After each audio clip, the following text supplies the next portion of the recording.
कर्म करे किस्मत बने, जीवन का यह मर्म, प्राणी तेरे हाथ में, तेरा अपना कर्म, तेरा अपना।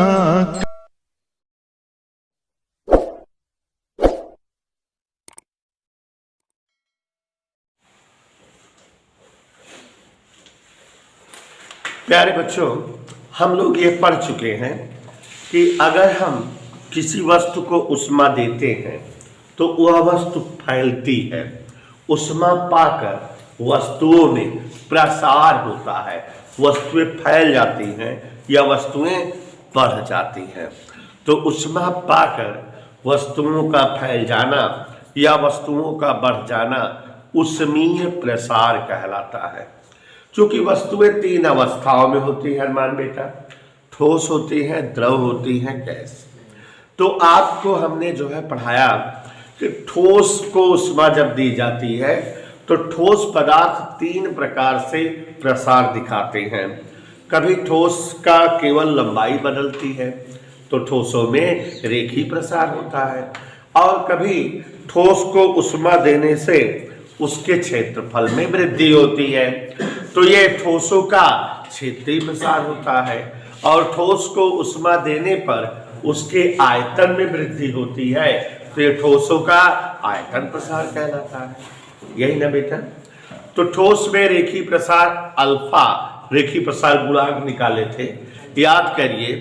अल्फा बराबर क्या सूत्र निकाले थे? डेल्टा एल बटा एल डेल्टा टी, यही आया था ना। और बीटा बराबर क्या आया था? डेल्टा ए बटा ए डेल्टा टी। और गामा बराबर डेल्टा बी बटा बी डेल्टा टी। इसके पहले की क्लास में हम लोगों ने अल्फा और बीटा में संबंध पढ़ा था। जैसे अल्फा बीटा का संबंध है वैसे अल्फा गामा का संबंध है। दोनों सेम लैंग्वेज सेम टॉपिक में है।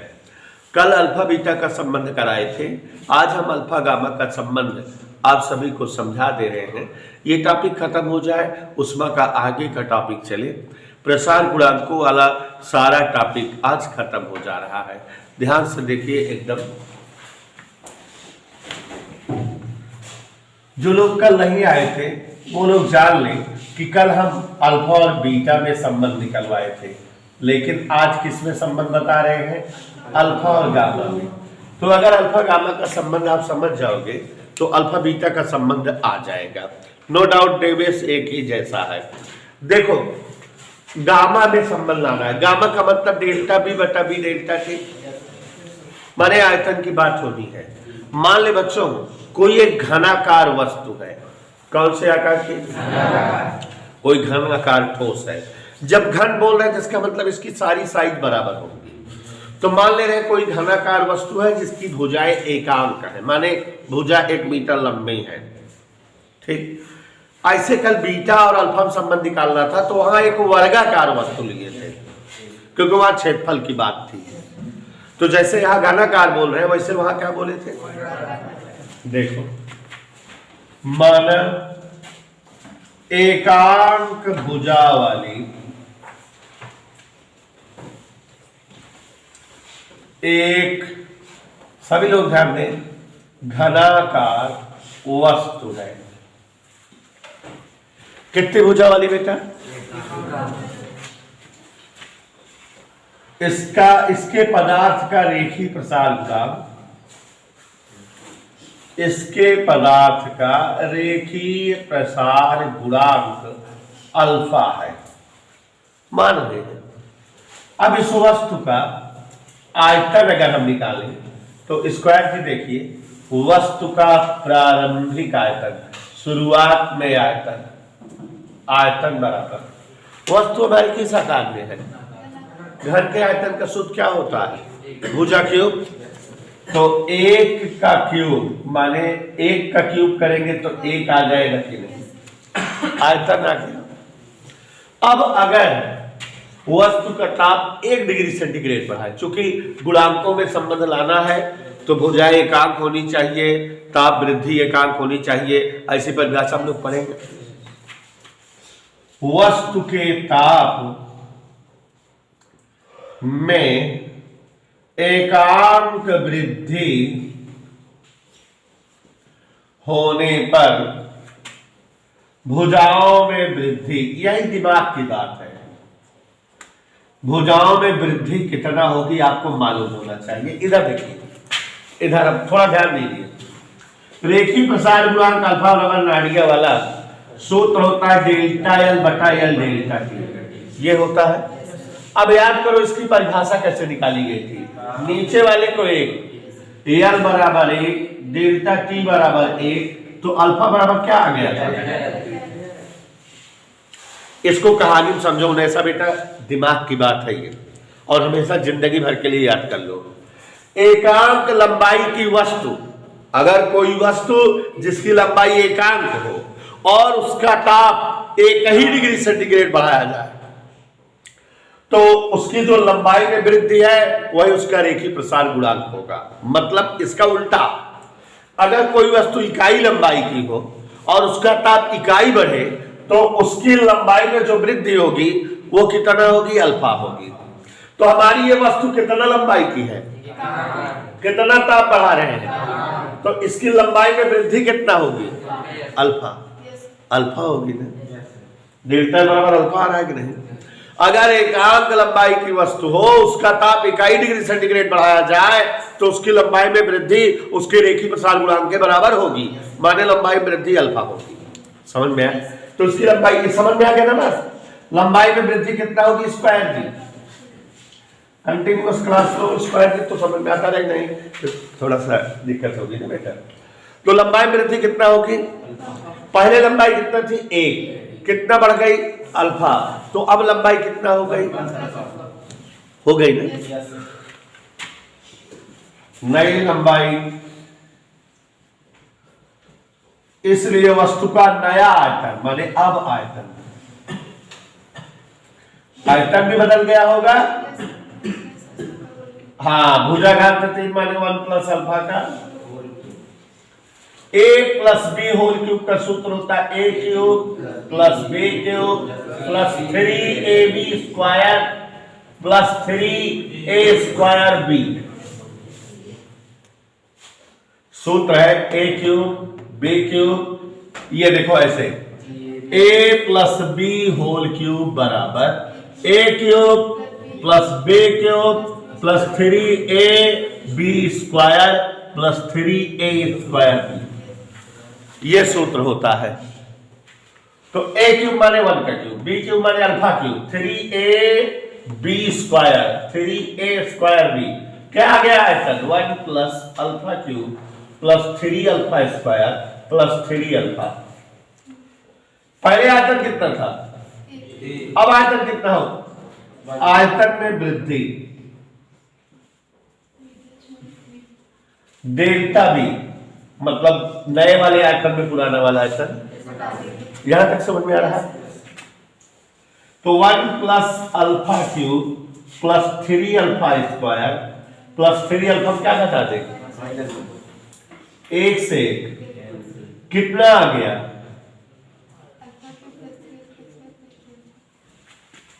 लेकिन बच्चों जब अगर कोई वस्तु 1 मीटर लंबी है और उसका ताप 1 डिग्री सेंटीग्रेड बढ़ाया जा रहा है तो उसकी लंबाई में वृद्धि अल्फा जो होगी बहुत छोटी राशि होगी। और अगर कोई राशि बहुत छोटी होती है तो उसके ऊपर जितने घात लगाते जाओगे वो उतने और छोटी होती है।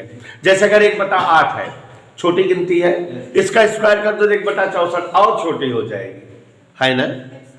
तो यहां लिख दे रहे हैं चूंकि अल्फा एक कैसी राशि है, इसलिए अल्फा स्क्वायर हो अल्फा क्यूब हो अत्यंत तो छोटी हो जाएगी और इस कारण क्या हो जाएंगी, नगर। देवेश नहीं समझ रहे हो, ठीक है। तो अब आयतन में वृद्धि डेल्टा वी डैश बराबर ये और ये दोनों क्या हो गए मेरे साथ, क्या बचा, ठीक। अब थोड़ा मालिश पर देखो, हमको किसमें संबंध लाना है। गामा का सूत्र क्या होता है, डेल्टा बी बटा बी डेल्टा टी, यही होता है। इसीलिए हम डेल्टा बी निकाले, क्योंकि हमको गामा निकालना रहेगा, गामा के सूत्र में डेल्टा बी की जरूरत पड़ेगी, इसलिए हम डेल्टा बी निकाले। अब देखो डेल्टा बी कितना आया है, ये 3 अल्फा, वी कितना है 1, डेल्टा टी कितना है, तो गामा बराबर, तो ये क्या चीज आ गया, अल्फा और गामा में संबंध आ गया। एक बार फिर से देख लो ध्यान से। मान लिए कोई एक जो है एकांक भुजा वाली वस्तु है, घनाकार, उसकी लंबाई भी एक, चौड़ाई भी एक और ऊंचाई भी एक, इसलिए उसका प्रारंभिक आयतन क्या हो गया, भुजा घाते 3 माने 1। मान ले उसका रेखी प्रसार गुणांक कितना है अल्फा, तो अगर उसका ताप 1 डिग्री सेंटीग्रेड बढ़ाएंगे तो परिभाषा के अनुसार इकाई लंबाई की वस्तु में इकाई ताप वृद्धि करने पर उसके लंबाई में जो वृद्धि होती है वही रेखी प्रसार गुणांक होता है। तो अगर अल्फा उसका रेखी प्रसार गुणांक है तो वही उसकी लंबाई क्या होगी, वृद्धि। तो नई लंबाई क्या हो जाएगी, तो नया आयतन क्या हो जाएगा, 1 प्लस अल्फा घाते 3 माने 1 प्लस अल्फा क्यूब धन 3 अल्फा स्क्वायर धन 3 अल्फा। आयतन बढ़ा कितना, आयतन वृद्धि डेल्टा बी बराबर बी डैश माइनस बी। मान रख दिए बेटा 1 से 1 कट गया, आयतन में वृद्धि आ गई कि नहीं, लेकिन अल्फा छोटी राशि है, तो हम लोगों को जो है जब अल्फा छोटी राशि है तो आप जान रहे हो कि अल्फा की बड़ी घातें नगण्य हो जाएंगी, तो अल्फा स्क्वायर और अल्फा क्यूब वाला टॉपिक छोड़ दिए, 3 अल्फा उतार दिए।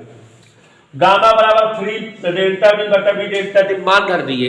गामा बराबर क्या सूत्र आ गया, आयतन प्रसार गुणांक रेखी प्रसार गुणांक का 3 गुना होता है। ऐसे ही कल बेटा अल्फा और बीटा में संबंध आया था, बिल्कुल यही सारा से लिखा जाएगा, बस फर्क क्या हो जाएगा, जहां घनाकार है वहां वर्गाकार। चलो देखिए कैसे, माना एकांक भुजा वाली एक वर्गाकार वस्तु है और उसके पदार्थ का रेखी प्रसार गुणांक अल्फा है, तो उसका क्षेत्रफल ए बराबर क्या होगा, 1 का स्क्वायर 1 माने प्रारंभिक क्षेत्रफल ए बराबर 1 आ गया। अब उसके ताप में इकाई वृद्धि करने पर भुजाओं वृद्धि अल्फा है, तो नई भुजा क्या हो जाएगी, नया क्षेत्रफल, जहां जहां आयतन है वहां क्षेत्रफल लिखा जाएगा, 1 plus alpha whole square 1 plus alpha square plus 2 alpha. Alpha square नगण्य हो जाएगा तो 1 प्लस 2 अल्फा बचेगा। क्षेत्रफल में वृद्धि 1 प्लस 2 अल्फा में पुराना क्षेत्रफल घटा दे, कितना आ जाएगा 2 अल्फा। फिर सूत्र का बीटा बराबर क्या होता है, डेल्टा ए बटा ए डेल्टा टी, तो बीटा बराबर 2 अल्फा बटा 1 गुणे 1, तो बीटा बराबर, समझ आया। कभी कभी कहता है, हालांकि हमने अभी लिखा दिया, अल्फा बीटा व गामा में संबंध, माने तीनों में संबंध बताओ। किसमें संबंध बेटा, याद करो, अल्फा व बीटा है, तो कल डेरिवेशन किए थे क्या, बीटा बराबर, और अल्फा और गामा है तो आज किए हैं क्या, गामा बराबर। अगर हम कहें कि अल्फा बीटा और गामा का अनुपात बताओ, तो शिवांशु अल्फा जगह अल्फा लिख दे बेटा, लेकिन बीटा जगह बाबल और गामा जगह अल्फा अल्फा अल्फा काट दिया, तो अल्फा अनुपात बीटा अनुपात गामा में क्या संबंध आ गया। तो बेटा हम लोग ठोसों में प्रसार पढ़ लिए, द्रव में प्रसार पढ़ लिए, अभी एक प्रसार बचा है गैसों में। गैस को जब उष्मा दी जाती है तो गैस द्रव की अपेक्षा ज्यादा फैलती है, लेकिन गैस में 3 चीजें होती हैं, दाब, आयतन और ताप।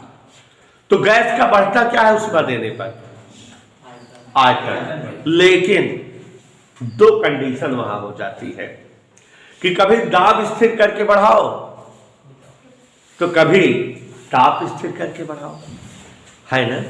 तो 2 तरह का ऊष्मी प्रसार उसमें आता है गैसों में, एक स्थिर दाब पर आयतन प्रसार गुणांक और एक स्थिर आयतन पर आयतन प्रसार गुणांक। ठीक है बेटा, तो दोनों अलग अलग पढ़ेंगे, लेकिन कब, पहले इसको उतार लेंगे। हाँ बच्चों ध्यान दीजिए जरा, सभी लोग ध्यान से समझिए। गैसों में ऊष्मीय प्रसार, गैसों में ऊष्मीय प्रसार,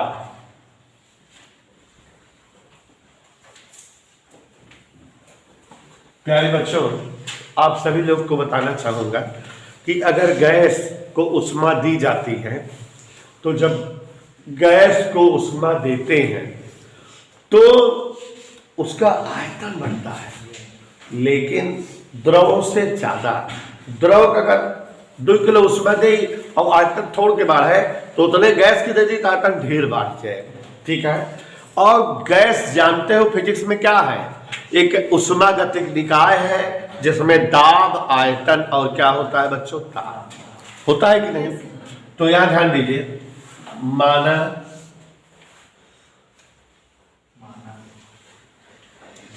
दाब P, परम ताप T पर किसी गैस के, स्क्वायर देखना रोज आप समझ में आने लगे, इसके बाद जो समझाएंगे समझ में आएगा। किसी गैस के n मोल,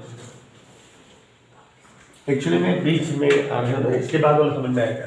किसी गैस के आ रहा समझ में, n मोल का आयतन V है। ये तो मान लिए कोई गैस है, कितना दाब लगा रहे हैं नाड़िया वाला V, ताप कितना लगा रहे हैं और आयतन कितना है V।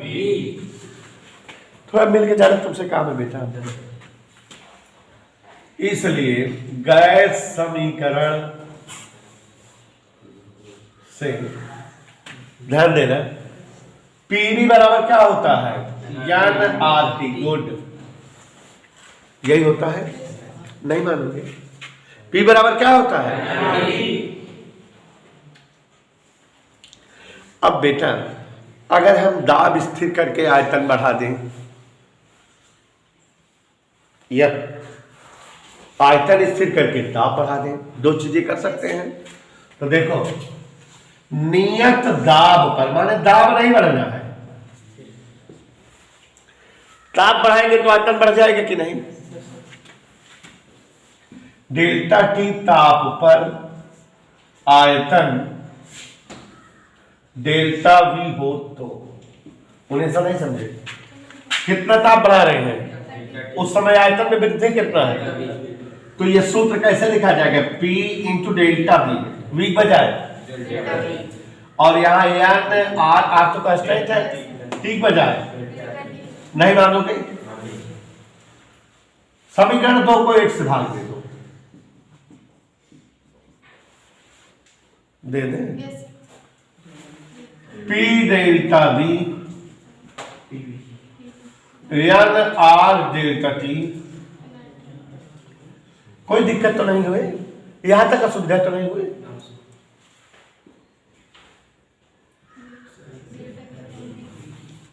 वहां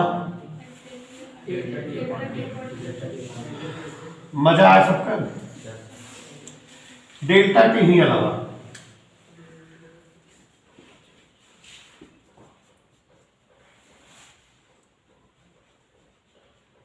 कोनो दिक्कत। एक का कहा थे, आयतन में वृद्धि बटा प्रारंभिक आयतन गुणित ताप वृद्धि, आयतन प्रसार गुणांक गामा। लेकिन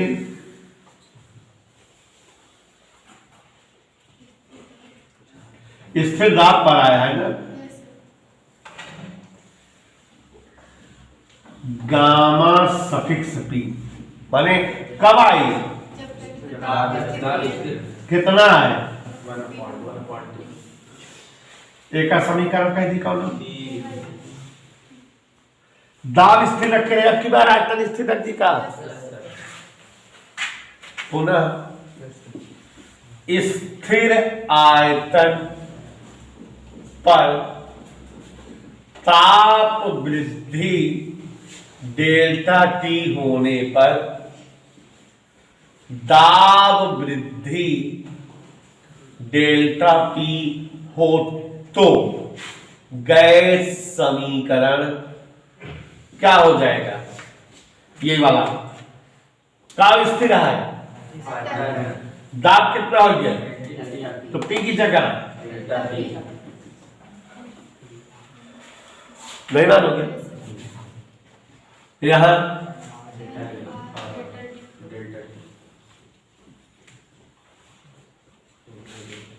एक को 4 से भाग दे दे, कहो तो दे दे।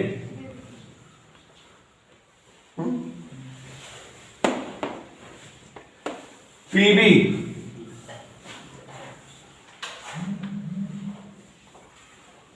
नहीं मानोगे? पीबी बी से भी कट गया, एन आर कट गया, कब आए?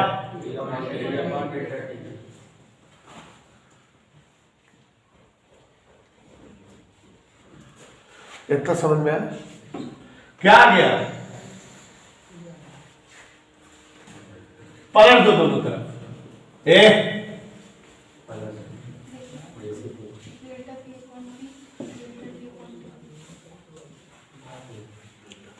मजा आया? डेल्टा टी यहां कर दो।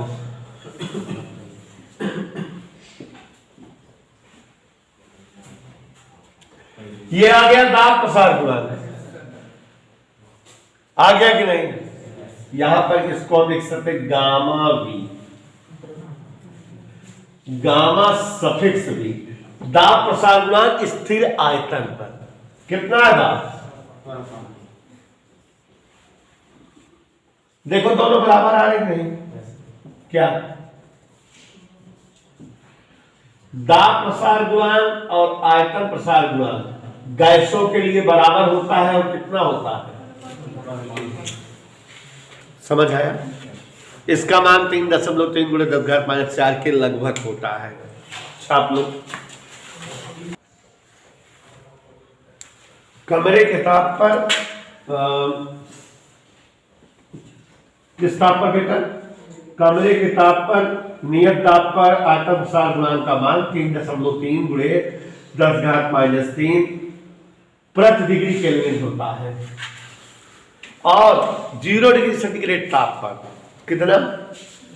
0 डिग्री सेंटीग्रेड ताप पर आदर्श गैस के लिए इसी का मान, आयतन प्रसार गुणांक का मान नियत दाब पर 3.7 × 10⁻⁴ प्रति डिग्री केल्विन होता है।